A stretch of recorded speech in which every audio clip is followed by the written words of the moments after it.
Hello everyone, it's me Uncle John. Today I am going to read S3 3092 Why the Moon is Ivory, a Vietnamese folktale, retold by John Manos. Act 1, Scene 1. Narrator: long ago, when Earth was brand new, Jade Emperor ruled the skies and the weather. He sat on his great golden throne that was carved with dragons and studied the people and animals of Earth.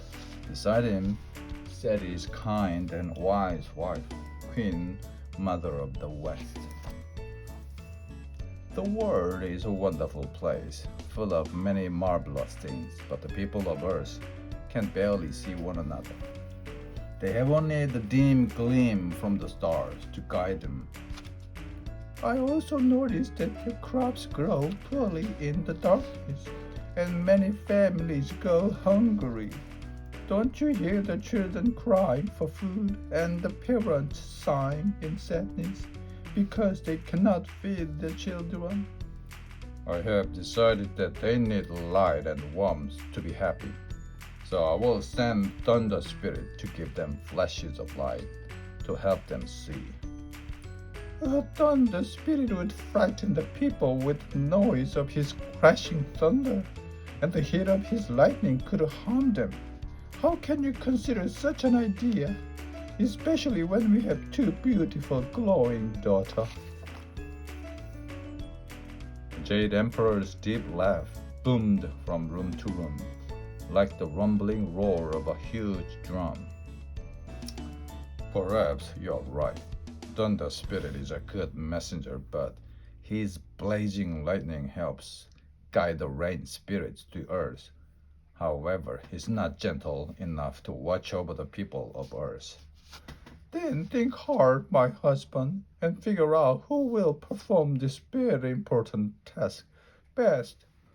In my opinion, the best one to ask is our oldest daughter, Sister Sun. She glows the most brightly of anyone, and her face shines more beautifully than the most magnificent star in the night sky. Then let us send a messenger to bring Sister Sun to the throne room. Act 1, Scene 2. After receiving her father's message, Sister Sun walked into the throne room, shining very brightly.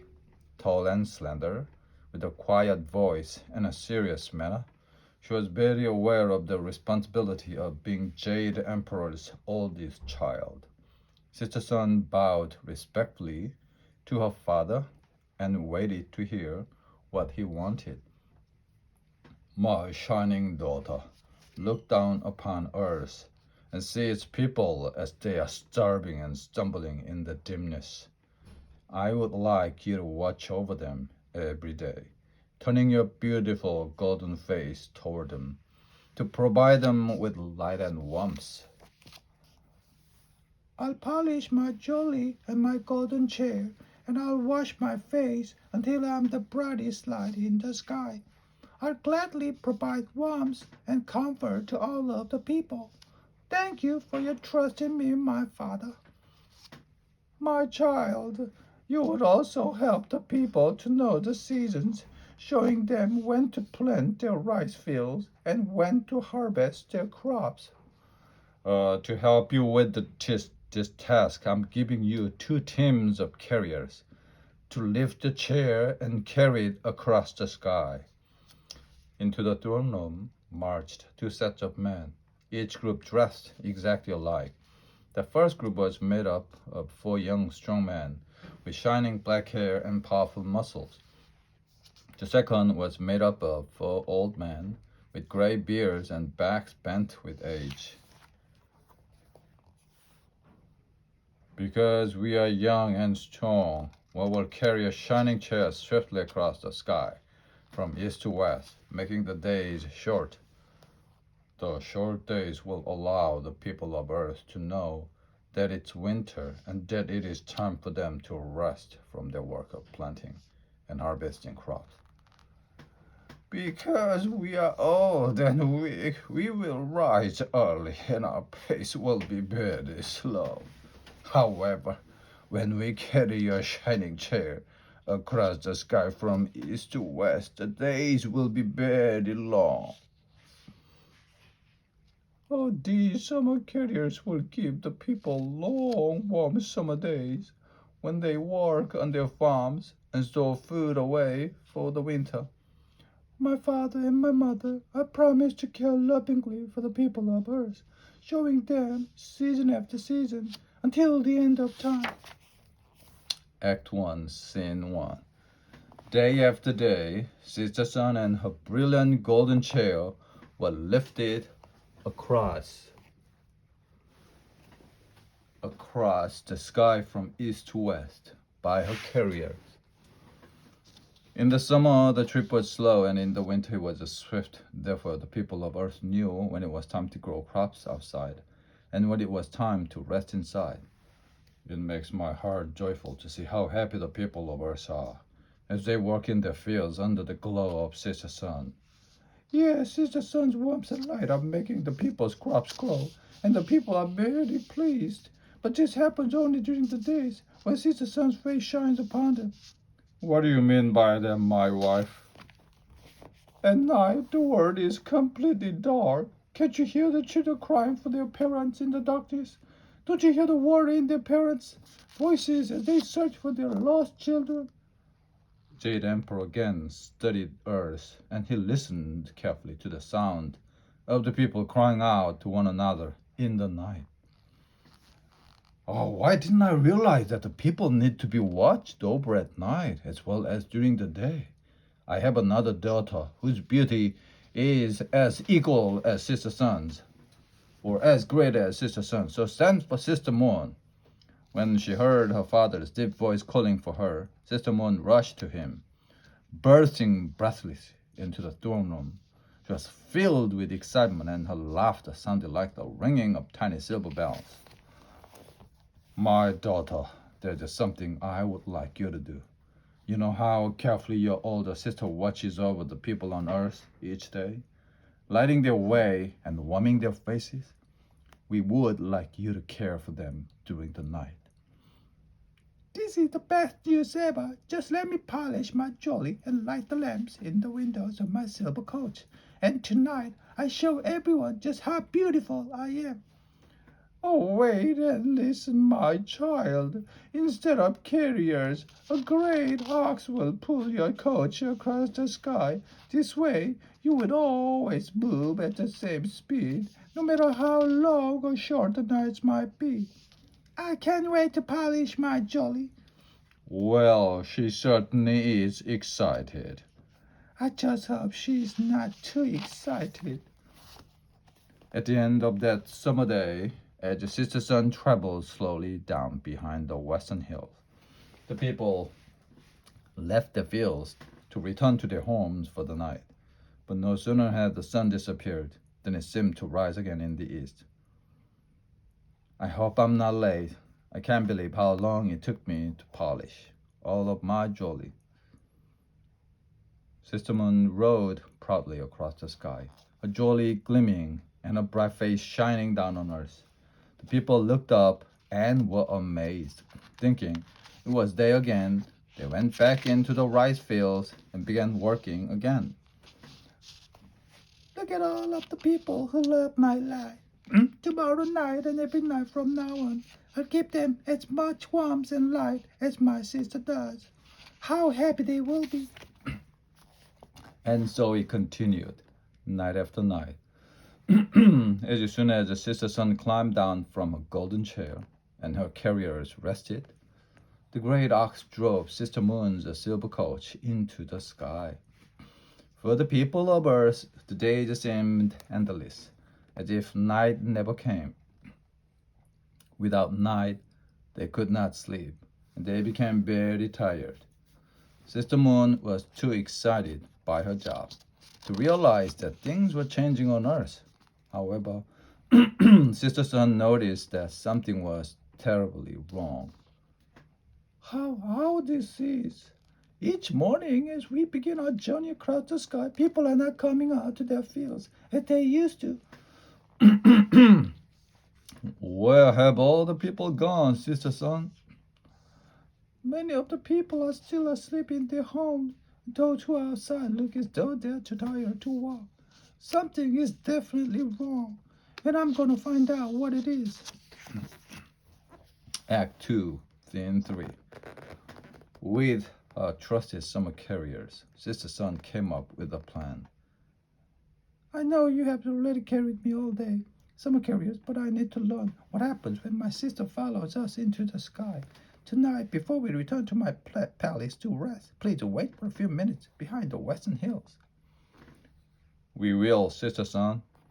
So Sister Sun waited to learn why the people no longer worked in the fields under a warm glow. She was furious when she saw what the problem was. Sister Moon, you're the reason of the people. You're the reason the people are so tired. Every now and then it should be dark and they should be sleeping in their home. Another day begins because of you. You are jealous because the people like my beauty as much as they like yours. You are a proud and silly girl. You should think less about your beauty and more about the people who are your responsibility. Do the people on Earth look happy and healthy to you?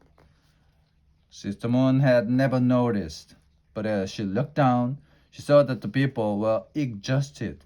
She lowered her head in shame and began to cry. I've been so foolish. I never meant to hurt any of the people on Earth. I'm gonna hide in my room forever. Seeing her younger sister's tears, Sister Sun felt pity for her sister Moon. I know you didn't mean to do any harm, my sister. You hope, like I do, to care for the people. Instead of hiding, let's talk with our parents and see what we can do. What is the problem, my daughters? We could hear you arguing across the heavens, and now I see that Sister Moon has been crying. Oh, my father, I made a huge mistake. When I let my face shine down on the people each night, all I do is keep them from getting any rest. The people of Earth no longer have cool nights in which to sleep. Instead, they work in their fields until they are so tired they can barely move. My face is as bright as Sister Sun, but I can't watch over the people if I turn my face away from them. I think I can solve this problem. First, Sister Moon, I want you to take off your jewelry. Why? I've spent so much time polishing. Queen Mother of the West held up a hand to stop Sister Moon's protest and then gracefully unwrapped the pale silk scarf from her own neck. I want you to wear this scarf as a veil to soften the glow of your face. Oh, you mean I have to hide my lovely polished jewelry and my beauty from the people? But why? You will not be hiding your beauty. Your beauty will be a soft, ivory glow instead of the golden brightness of your sister's face. I'm sure that the people will find you just as beautiful as your sister, whom they love. I can see that you doubt your mother, Sister Moon. However, you must do as your mother says and watch over the people for at least one more night. Act 3, Scene 2. Sister Moon bowed her head to show that she would obey, but she could not stop crying. Okay, I'll do what you said, tremble over Earth one last time. But then I go to my palace and stay there forever. Oh, if that's your plan, then I will rise with you to see what this night is like. Queen Mother of the West climbed into Sister Moon's coach, but she wore a mask on her face so the people would see only the pale glow of Sister Moon's face through the veil. As they began their journey across the night sky, they could hear cries of wonder and joy from Earth. Hey, what's that? The people are singing about your beauty. Look at them celebrating, lighting fires and dancing because your soft ivory light is so beautiful in the night. Oh, I wish this night could last forever. As they made their way across the night sky, people everywhere looked up with happiness and sang to the ivory moon. At last, Sister Moon and Queen Mother of the West returned to Jade Emperor's throne room. Was Queen Mother of the West correct, my dear daughter? Oh yes, it was wonderful. I would always wear my veil, and I'd keep watch over the people at night. For as long as the sister sun warms the day, I would even miss my polish. Surely not much anyway. And I will send the helper, the heavenly bear, to be your guide and walk in the circle around your coach as you trap my daughter. But when the heavenly bear blocks some of my light? Yes, that's exactly my plan, dear. As it moves slowly in front of you, your light will be dimmed a little each day, until he is entirely blocking you from the view of the people. Then as he moves further around your coat, you will become brighter each day, until finally he is behind you, and the people can see your full face. In this way, you will show the people the passage of time.